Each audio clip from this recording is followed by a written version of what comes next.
And so that just quiets down the noise. And most of the time, it's just the noise and the misunderstanding that's blocking us or preventing us from seeing the way forward. Mm-hmm. So what we say in yoga is 90% waste removal.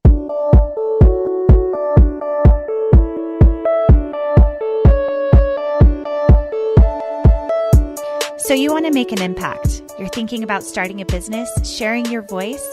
How do women do it that handle motherhood, family, and still chase after those dreams? Well, listen each week as we dive into the stories of women who know. This is Call Me CEO. Welcome back, everyone, to Call Me CEO. This is your host, Camille Walker. If it's your first time here, welcome. If you are back, thank you so much. We talk about women building businesses and particularly mothers building businesses, how you balance all of the things. And today is special because we're talking about how to create balance in building a business the holistic way, which I think is a really wonderful thing to dive into. I am joined here with Crystal Zinn of Crystal Zinn Yoga, and she helps with anatomy in somatic schools and breathwork, meditation, yoga. She works with personal clients and with corporate, but what she really loves is retreats and working with people one-on-one. And so today we're going to talk about how to create the steps of balance and growth in your business the holistic way. And how I like to say is without the corporate burnout, because I feel like that is kind of doing the opposite, the yin to the yang of that. So Crystal, thank you so much for being here today. You're welcome. Thanks for having me. This is so exciting. Oh, I love that you're here. Now, I would love to tell everyone that we met at a networking event, and I haven't been to a networking event in a while. And it immediately, when I met you, I was like, oh my gosh, I want to work with you. I want to collaborate with you. Like, you just have such an amazing energy. Please tell everyone about you and your background and what got you into yoga. Thank you. That was so fun. I'm glad you mentioned that event because that was kind of a one-off, and that whole week had been really serendipitous for me. And so when we had got there, it was just a whole night of like, wow, I love these women and I love Camille and I can't believe how much we have in common, but that was really fun. I'm glad we stayed connected. I've really enjoyed binging your podcast and some of the things you're into, and have felt personally just seen and supported in a way that what you're providing, we don't get by our communities or the people around us. So thank you for that, first of all. Wow, and thank you for the beautiful intro. What do I want people to know about me? I just feel like the main thing is not really about me, but it is about what I've learned and some of the things I've grasped onto and what I really want to shine through me, which is the truth and the light in all of us, especially women. And so every time I teach, I try to keep this higher purpose. I keep secondary focus just above my head. And I did want to mention some specifics in case any of you pick up on it and it helps any of your listeners in the podcast. I like to share some of my practices.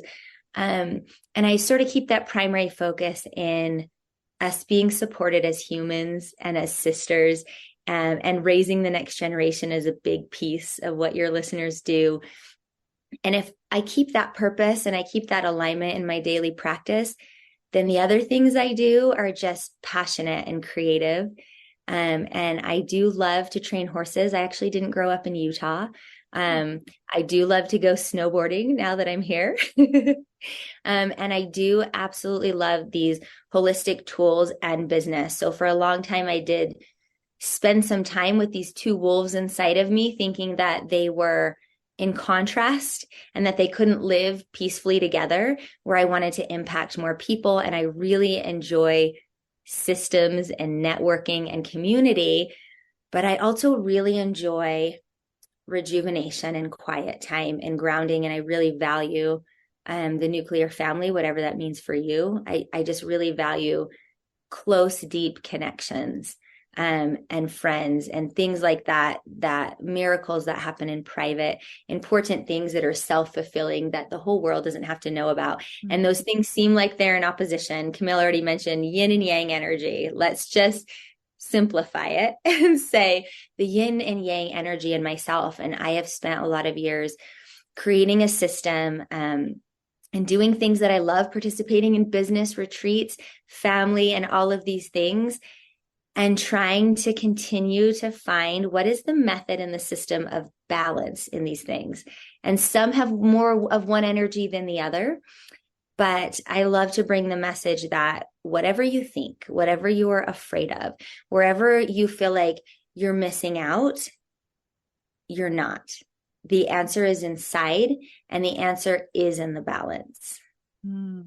I love that. And I think that that can feel very out of reach for many. Like, what does that even mean? What does the balance mean? And how do you attain that? How did you find that balance for yourself when you were first getting into yoga and finding that energy within yourself and what you do? That's a great question, because I think the first thing we feel is the imbalance. Mm-hmm. I think that everyone would raise a hand if they're listening right now and would say, do you know when you're out of balance? Right? You have some great information on that. I think that's the messenger. Typically the pain points or the suffering or the emotions or the things not happening in your business that you want to have happen are the messenger first. And so that's how you find it. You don't necessarily find it by happening on it and going, wow, well, that felt great. Now I have arrived. Right? Yeah. We usually go, something's wrong. Something needs to change. And so that's how I came at it as well, where there were a couple things that weren't working for me. Maybe people I was collaborating with, I didn't feel fulfilled. The product of what I was producing didn't feel super aligned, and it didn't feel like the essence of what I wanted. There are some, like outward measurement things like money or growth or results or events that I could say I wanted something different. And so that's when I started finding the balance. I'll give you a specific example. I took recently 3 years off completely of teaching and my business. And the biggest thing that I learned, you probably felt some fear when I said that. Did it? I wonder. No, I'm not fear. It's more curiosity. Like, what did you do? What was going on? What instigated that pause? Isn't that interesting? Because we think that we can't do that. We think that all is lost if we stop, right? Mm-hmm. That was instigated by COVID mostly. Mm-hmm. And so this is probably a common story that people can relate to. Yeah. Mm-hmm. So, but it was also pressure buildup of imbalances and things that I was feeling stress. Work-life balance was out of whack. So things at home people were unhappy, and there was comments being made about the work-life balance, and balls were getting dropped. And then COVID happened. And so instead of trying to push through, I decided to really employ some of the practices. And the biggest thing I learned was nothing is lost. Actually, the opposite happens. And that's when I started bringing these practices into every area of my life and my business.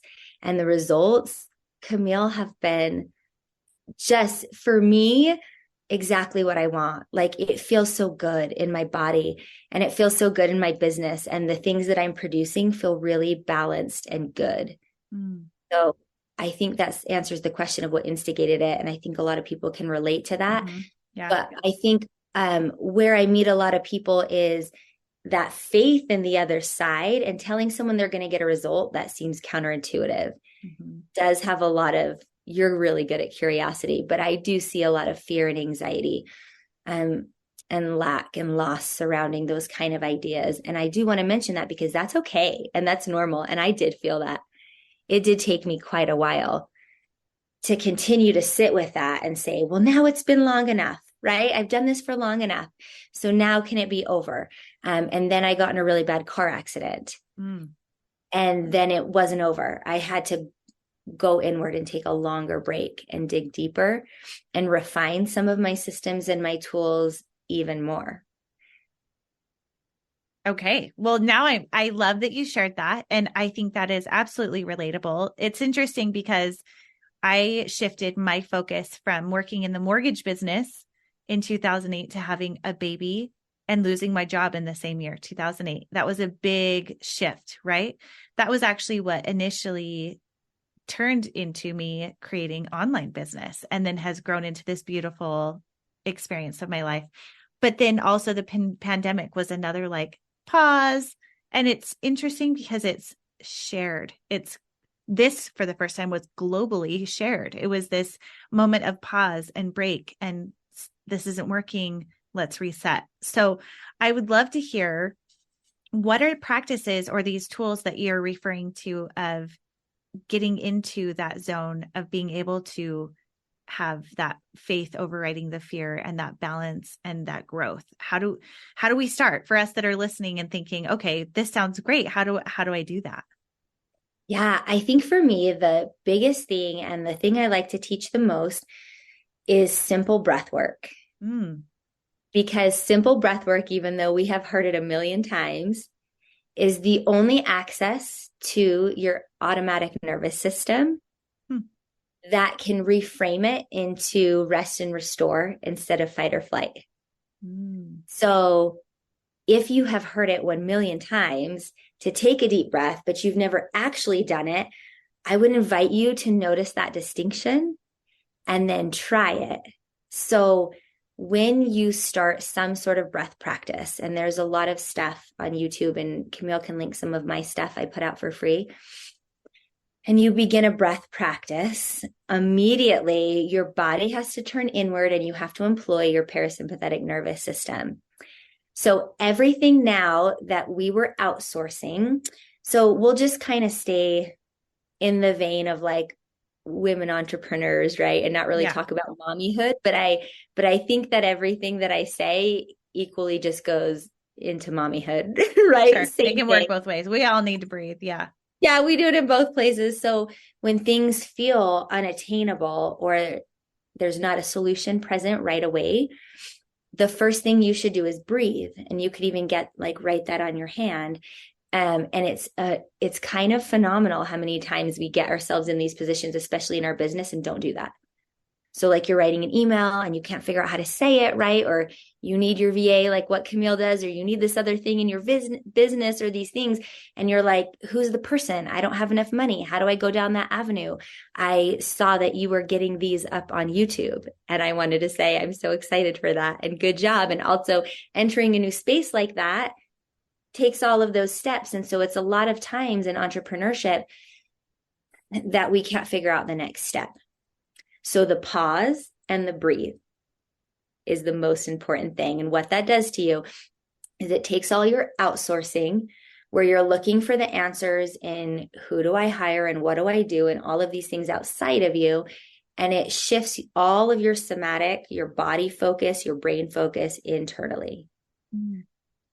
And then the second thing you do is you remember. And so you go back to a remembrance that you're alive and your heart is beating and I am. So that would be the second thing I would suggest doing, is find a mantra. And I'll give you the mantra I am if you're new to that. And I am starts teaching you your intrinsic value. And here that goes with you anywhere you go. That will be present in whoever you hire, or however your business model changes or looks. Or I love what you said about that pause between putting things online and having a baby and losing your job.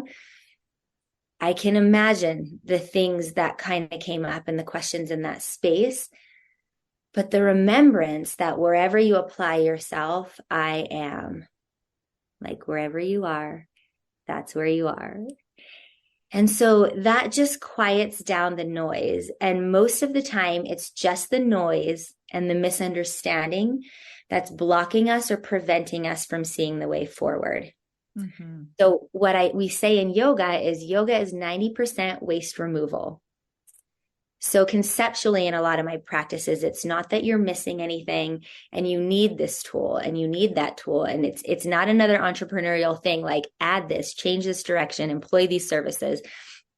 It's the yin to the yang. It's the opposite. It's the stop and remove all the things in the way. And that is where you come back to a center that yin energy can begin to attract the things that are more aligned with you. And it is effortless. I love that. It was only just recently that I realized that yin yoga was the definition of the less is more. Like letting go is what gives you the bounty, which I've heard in different ways. It's like that energetic exchange. What is it that you're putting out into the world? I just never defined it that way, which I think is really interesting. And I love the concept that when you allow that energy to turn inward, it creates more of an understanding of purpose and an inner knowing. And so that's something that I'm very passionate about, is individuals finding their purpose and their inner knowing. And there's really no better way to do that than to pause and to breathe and to reflect. I'm curious, when you have people do this or practice the I am, do you have them choose a word, I am, and then a statement? Or do you have them simply just say, I am, and I exist, I am a being, I am here, I am present? How do you handle that piece of it? Great question. And you are really good at this. I really like watching when you pause and you focus on the family and you bring those practices in. And that's funny that you recently realized that about yin yoga. Yin yoga has become my favorite thing. I think, to answer your question, the I am is the simplest form.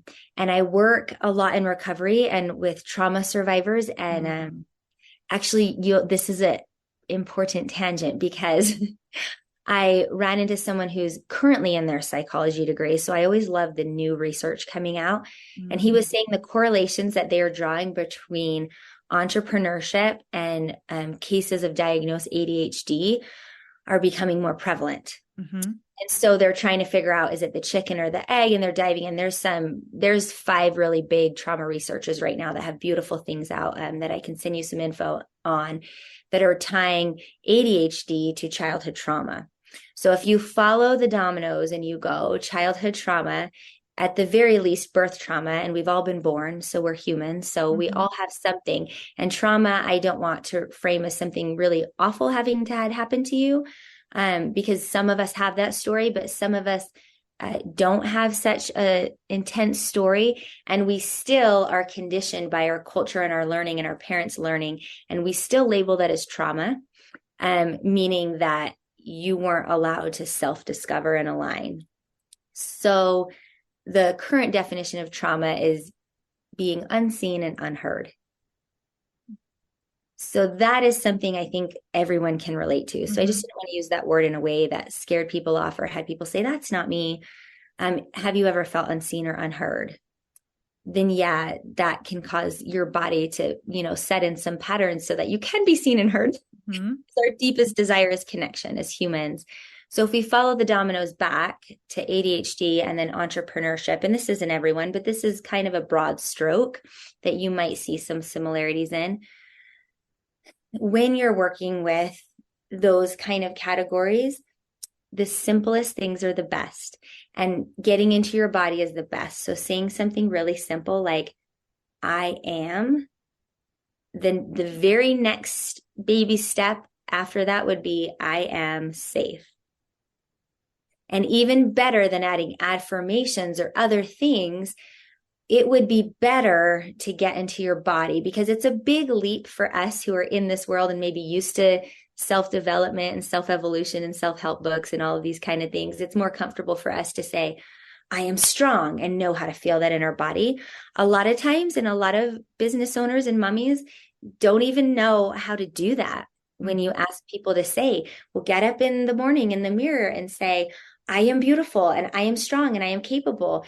But if you don't believe it in your body and in your nervous system, that's just kind of a false practice. In fact, it may actually create the opposite. It may actually make someone aware of the gap, that they don't feel beautiful and they don't feel strong. So it's better to say I am, and it's better to say I am safe, and it's better to say this is my body. These are my elbows. This is my belly. These are my legs. This is my head. And then let the intrinsic value of the I am come in to a Gnostic. We call it Gnostic, Gnosis. Gnosis is intelligence. It's a learning, it's a knowing in the body, not in the mind. So we probably all know, and you can probably think of a scenario where you knew something in your mind, but not in your body. Has that ever happened to you? And then Oh, you yeah. knew it, when you knew it in your body, that's Gnosis. When Mm. does that happen to you? Well, I think that I have always felt very in tune with my body, but never so much as when I did hypno babies, which was practicing self hypnosis for doing unmedicated labor. Wow. And yeah, and it like blew my mind because with the first baby, I did an epidural. The second one, I had planned to do an epidural. It didn't work well. It was New Year's Eve. And anyway, it was such a nightmare because I had Pitocin in me. The baby was posterior and it was just like such a traumatic event for me. And then I thought, well, gee, the guy tried to give me the epidural at the very end, but it didn't work. And so I thought maybe my body is resistant to this for whatever reason. So what other avenues are there? So I started practicing self-hypnosis through hypno babies. You can find it on my YouTube channel. I actually have a whole series about it.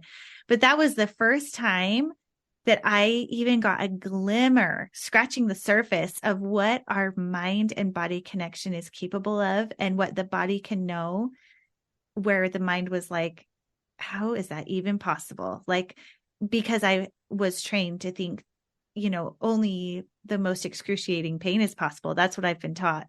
But through self-hypnosis and practicing hypno babies, it was like so mind opening to me of the power of our body and the inner knowing that can develop there. So I actually delivered 2 babies that way, and it changed my life.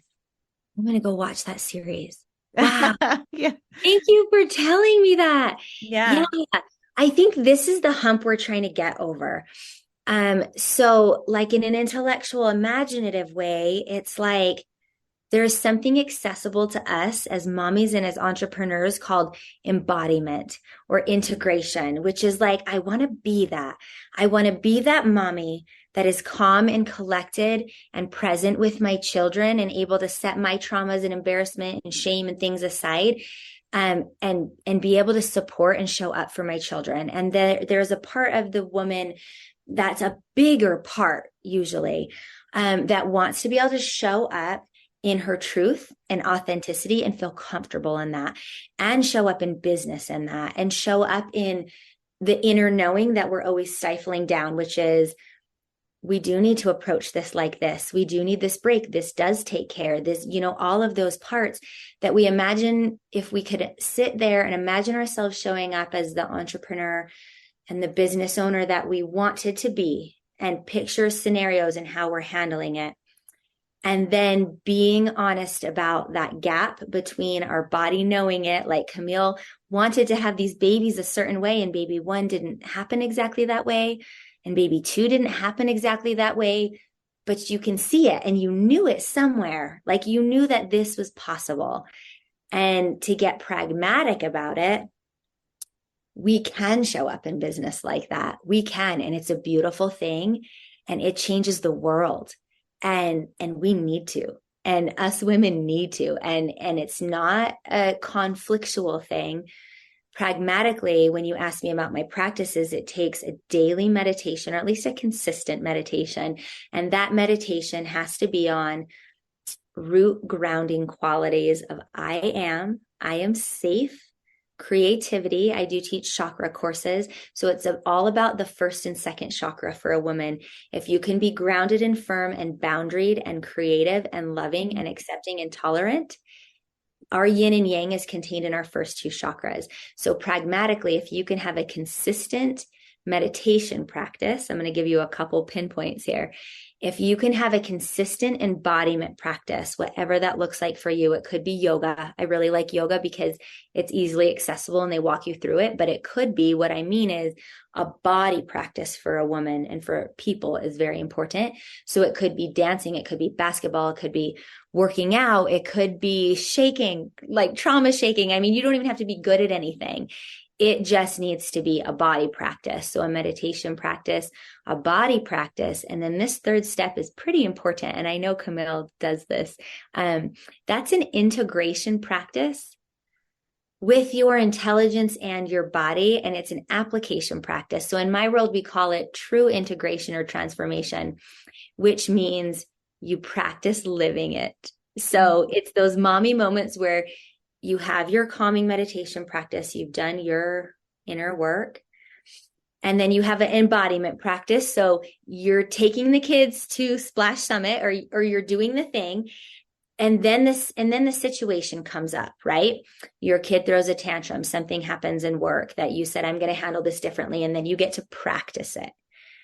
And then you fail 9 times. And then the 10th time, like with the baby story, you get the gnosis. And that is the turning point when you have put it in your body. That's why it's a practice. And then it happens automatically. Part of this third step, I think, is also using coaches, integration coaches, and talking to people about it and having some support in that. So if I had to like give you my favorite 3 things, it would be like my Kundalini meditation, dancing and yoga, and then working with my coaches and my friends to actually integrate that practice. But you could see how I broadened those 3 steps because that does look different for everyone. I'm curious how that fits in with you because I see you doing this, but I wonder how you would describe it for yourself. Yeah. Well, first, what's Kundalini for us that don't know? Because I don't know. You don't. It's a meditation practice. It's a meditation practice that uses movement, breath, and then long seated holds of meditation. And where do you find access to that?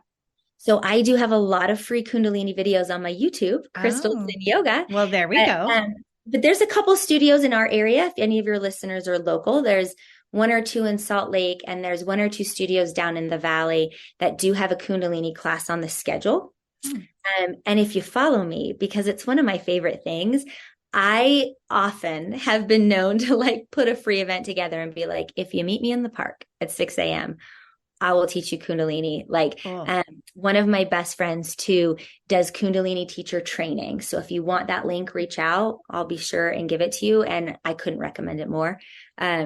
So yeah, you know, we have access to everything at our fingertips with the internet. If you're going to look it up like this: Kundalini for immune system, Kundalini for stress, Kundalini for fear, because that meditation system works off your endocrine system and your nervous system and some Chinese medicine. And so it's very powerful. Ooh, I love it. But yeah, I'm going to be Google searching. I think there are other people who will be too. That's so cool. Thanks for clarifying, so for me, let's hear. So number 1, I practice meditating. I'm not super awesome at it. I have been using Apple Fitness for my meditation where I'll go based on how much time I have. So I'll do like 10, 20 or 30-minute meditation. I actually meditated 10 minutes this morning with my son after we had done a walk and some yoga together, which was really cool. He's 9. And so for me, I think a big balance piece of it is getting out in nature. I feel a lot more grounded when I'm actually in nature. So I will do some meditative practice, and being out in nature is very meditative to me, no matter what it is. So it's hiking, paddleboarding, snowboarding, walking, even just sitting on the grass. Because it has that element of quiet and inward gazing. Yes. I love journaling. I think that's something I was really good at growing up. I haven't been as good at doing as an adult. But I'm practicing. I did it on Sunday. So I'm trying to get back into that habit. And then I love hiking and dance. I would say that those are probably my favorite that I have done growing up. How have we not danced together yet? No, I mean, for me, it's like high fitness is kind of the closest thing I get right now because I don't go to dance classes anymore, but that's what I grew up doing. And so I'll dance in the kitchen with my kids, but I'd love to go to more classes. And then the third thing was the practice of it. So yeah, I mean, balance and finding purpose and passion, and also hard work and hard fun, I guess, or even just actually I'm more passionate about helping people discover space. And so with my coaching that I do with entrepreneurs, it's a lot about what can you give up and replace with things that really fill you up, and hiring help so that that work is still getting done, but you don't feel like it has to be all you or all or nothing mentality. And that's really been so fulfilling for me, because it's helping women to create purpose on the side of like developing their own business as a virtual assistant and creating money and purpose from home. But then on the flip side, helping my busy entrepreneurs to create more space and time for themselves. So it's like a full circle thing. And I love it. Yeah. That's why I love it so much, because I see you completely embodying it, and I see you doing it for yourself. And that's why you can teach it, because you did go to Australia, you did take that time off. You did say, here's this piece and here's this piece, and I'm going to live it by example. And I just wanted to mention and validate you that, like, I see you doing that. And I also know, especially as a woman and entrepreneur and in the world you're in, that is not always given accolades or lift up or praised. And I just wanted to tell you, that's the way, and you're doing it, and the results are exponential, and it's beautiful, and keep doing it, and good job. Oh, well, gosh, I feel amazing. Thank you. What a gift to have someone say that. Thank you so much. I really appreciate that. And I think there have been times in the past where, because I've been a creator and influencer for years, and it's kind of like, look at my life, and look, sometimes I'll retreat from that because I don't want to like come across as seeming like the world's perfect, or you need to have this perfect item, or you need to buy it right now to have the life you want.